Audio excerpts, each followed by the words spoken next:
Yang pertama, saya akan menjelaskan mengenai definisi pendekatan Beyond Center and Circle Times, yaitu menurut Mulyasa, pendekatan Beyond Center and Circle Times atau dalam bahasa Indonesia dinamakan dengan pendekatan sentra dan lingkungan, yaitu pendekatan pembelajaran yang dilakukan di dalam lingkungan atau circle times dan sentral bermain.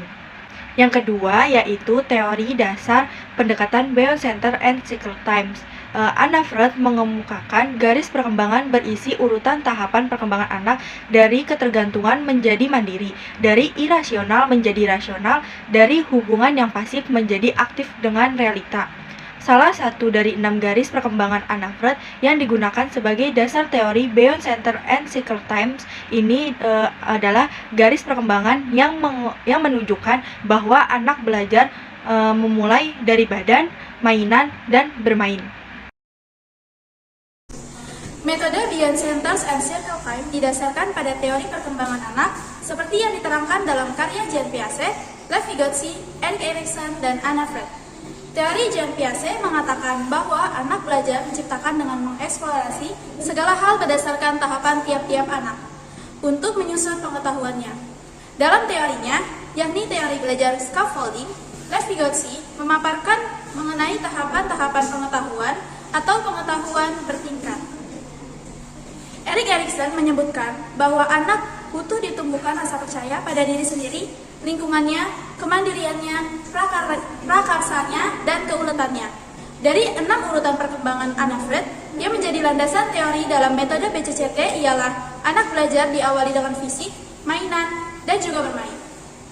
BCCT dipelopori oleh Pamela Stephenhoff, PhD, usai mengkaji sejumlah negara, yang mana Indonesia termasuk di dalamnya, dan dimajukan oleh Pusat Kreatif untuk Penelitian dan Pelatihan Anak di Creative Preschool yang berdomisili di Florida, Amerika Serikat sejak tahun 1973. Metode BCCT ialah bentuk perolehan pengembangan dari metode Montessori yang dicetuskan oleh Maria Montessori pada tahun 1907.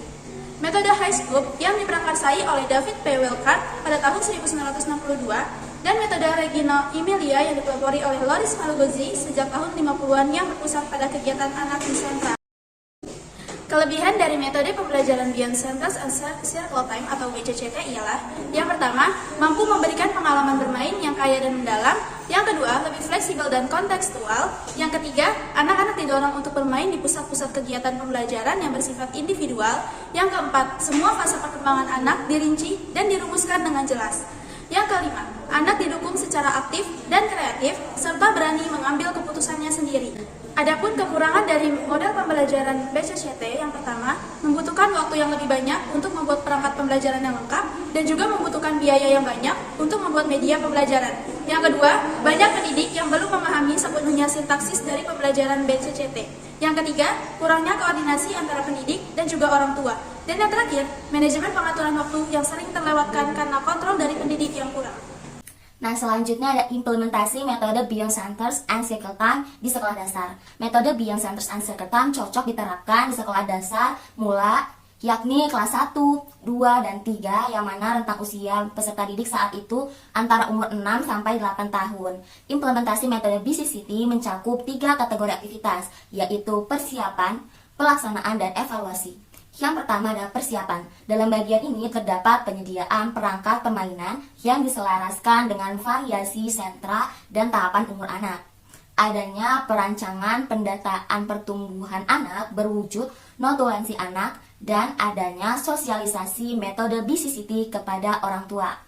Yang kedua ada pelaksanaan. Pada pelaksanaan ini diselenggarakan sejumlah sentra-sentra main, seperti yang pertama ada sentra ibadah. Sentra ibadah ini memanfaatkan media seperti alat ibadah, lembar Iqra, kitab suci Al-Quran, menyusun gambar atau kart, dan lain sebagainya. Sentra yang kedua yaitu sentra balok. Media dipakai dalam sentra balok seperti balok kayu dan perangkat pendukung lainnya. Sentra yang ketiga yaitu sentra main peran. Instrumen yang dipakai dalam sentra main peran ini seperti perlengkapan dapur kecil, karpet, popi atau boneka, wayang, dan lain sebagainya. Sentra yang keempat yaitu sentra bahan alam. Media yang dipakai yakni gunting, pewarna alami, lilin mainan, batu, kerikil, ember, pasir, dan lain-lain. Yang kelima ada sentra keterampilan hidup. Sentra ini memajukan kecakapan keseharian yang meliputi yang pertama, mengenakan bajunya dengan dirinya sendiri. Yang kedua, memasang dan mencopot sepatu. Yang ketiga, makan sesuai etika. Dan yang keempat, mengelola keperluannya sendiri.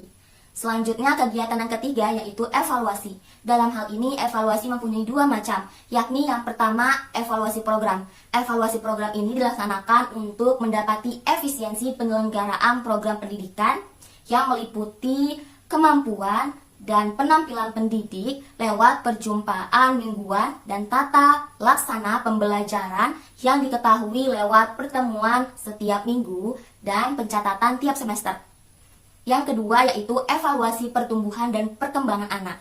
Aktivitas belajar anak diabadikan di dalam notulensi perkembangan kecakapan anak yang mencakup gerak kasar, gerak halus, berkomunikasi, dan berbahasa, serta kemampuan sosialnya.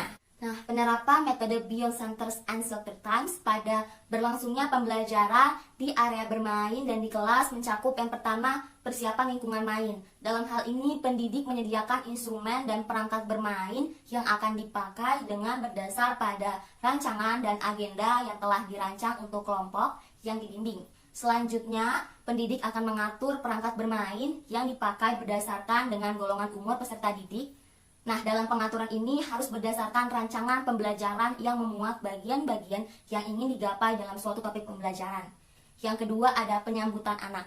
Dalam hal ini juga pendidik memberikan anak sebuah penyambutan seperti salam, senyuman, dan sapaan. Selain itu, pendidik memberikan kertas dan spidol warna atau pensil warna supaya anak mencerminkan apa yang dirasa lewat penggunaan warna. Yang ketiga ada main pembukaan atau pengalaman gerak kasar. Dalam hal ini, aktivitas main pembukaan berjalan selama 30 menit. Pendidik mengatur peserta didik membentuk lingkaran dan diisi dengan kegiatan senam bersama, pengisian materi keagamaan seperti hafalan surat dan doa, bertepuk tangan, dan makan ringan di pagi hari. Yang keempat ada transisi. Transisi ini dilakukan selama 10 menit. Dalam kegiatan ini, pendidik memberikan penjelasan tata tertib permainan, aktivitas yang akan dilakukan peserta didik, dan sanksi dan penghargaan yang akan diterima ketika berlangsungnya permainan. Yang kelima ada kegiatan inti di tiap-tiap kelompok. Nah, dalam kegiatan ini terdapat pijakan-pijakan. Yang pertama ada pijakan pengalaman sebelum main yang dilakukan selama 15 menit. Dalam pijakan ini ada beberapa hal yang dilakukan oleh pendidik. Seperti yang pertama, pendidik mempelajari bahan bacaan seperti buku yang berhubungan dengan keahlian atau mengundang informan. Yang kedua, memadukan daftar kata baru yang menampilkan rancangan yang dapat menyokong hasil keahlian kerja atau kualifikasi kinerja. Yang ketiga, memberikan pandangan mengenai cara pemakaian bahan-bahan. Yang keempat, memusyawarahkan tata tertib dan tujuan untuk pengalaman main.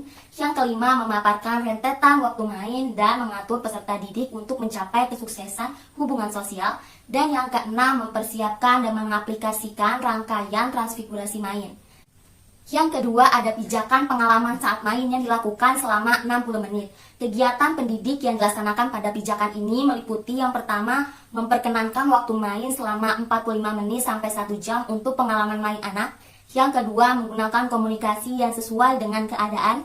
Yang ketiga, mendorong dan mengembangkan bahasa peserta didik. Yang keempat, mengembangkan peluang sosialisasi lewat dorongan hubungan dengan teman sepantaran usia. Yang kelima, meninjau dan mengabadikan pertumbuhan dan peningkatan main peserta didik. Nah, pijakan yang ketiga yaitu pijakan pengalaman setelah main yang dilakukan selama 30 menit. Sejumlah aktivitas dalam pijakan ini yakni pendidik menyatakan waktu bermain telah usai, kemudian mengarahkan peserta didik supaya menyusun, membereskan, dan menaruh kembali seluruh peralatan permainan sekolah ke tempat yang seharusnya, dan mengutarakan sejumlah pertanyaan mengenai hal-hal yang peserta didik lakukan saat bermain, serta menutupnya. Kegiatan yang keenam yaitu makan siang. Saat waktu makan siang, anak-anak akan dihimpunkan di ruang yang luas seperti di auditorium untuk mengikuti rangkaian kegiatan makan siang dan diberikan sedikit pelajaran yang sesuai dengan keadaan saat itu, seperti pelajaran agar bersabar, mencuci tangan, mengetahui tata cara makan yang baik, dan merapikan peralatan sehabis makan dengan diri sendiri. Selanjutnya kegiatan yang ketujuh yaitu kegiatan penutup yang dilakukan selama 15 menit. Dalam kegiatan ini, usai makan terdapat sejumlah aktivitas yang dilakukan seperti semua berdoa untuk selesai makan, mencuci tangan, mempersilakan peserta didik untuk ke toilet, Pendidik berkisah mengenai suatu cerita dan diakhiri dengan doa bersama.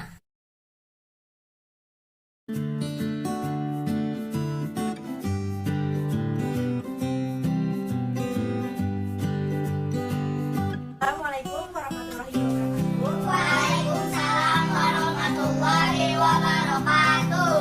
Baik anak-anak, sebelum kita mulai pembelajaran hari ini, lebih baiknya kita awali dengan pembacaan doa. Ayo Eja, dipimpin doanya. Baik,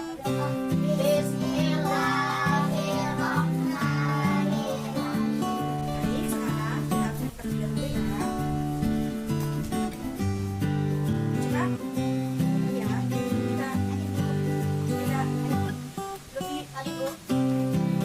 dari anak-anak. Ada yang tahu kan hari ini kita akan belajar apa? Nah, sebelum kita belajar menulis dan membaca, Ibu akan cerita sedikit mengenai cerita si kancil dan harimau. Pada suatu hari, ada seekor kancil sedang makan rumput. Tiba-tiba ada seekor harimau menghampiri kancil.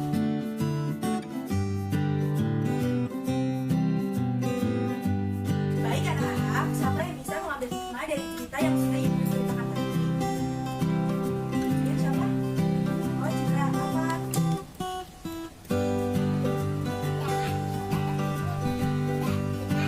Ya, bagus. Baik, selanjutnya kita akan mulai pembelajaran kali ini, yaitu dengan belajar menulis dan merangkai puzzle. Sebelum itu, Ibu akan membagi kelompok menjadi dua kelompok, dan satu kelompok itu terdapat dua anggota. Oke, tadi kelompok pertama ada Dita sama Eza, terus kelompok kedua ada Citra sama Lutfi ya. Baik, selanjutnya Ibu akan membagikan puzzle yang akan kalian rangkai.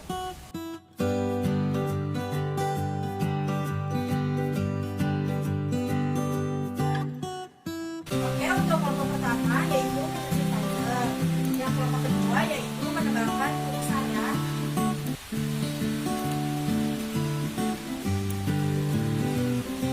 Oke, anak-anak silakan dikerjakan.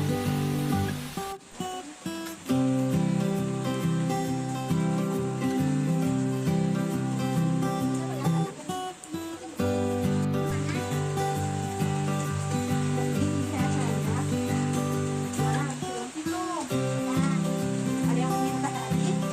Tidak. Oh, ini huruf selanjutnya apa? Huruf selanjutnya itu bisa membentuk huruf ini kata ini. Ayo anak-anak, waktu untuk bermain kali ini sudah habis. Ayo tunjukkan cara kalian. Ayo untuk kali ini tunjukkan puzzle-nya. Wah, bagus ya. Kelompok dua.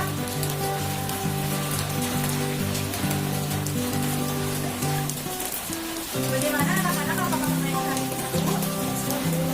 Bagaimana tadi untuk puzzle dan saja apakah ada kesulitan?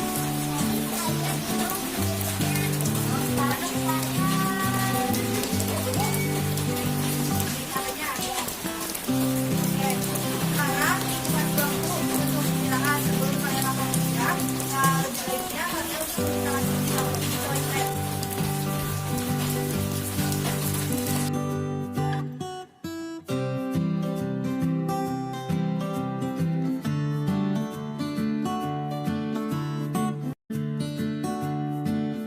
Baik anak-anak, setelah makan siang tempatnya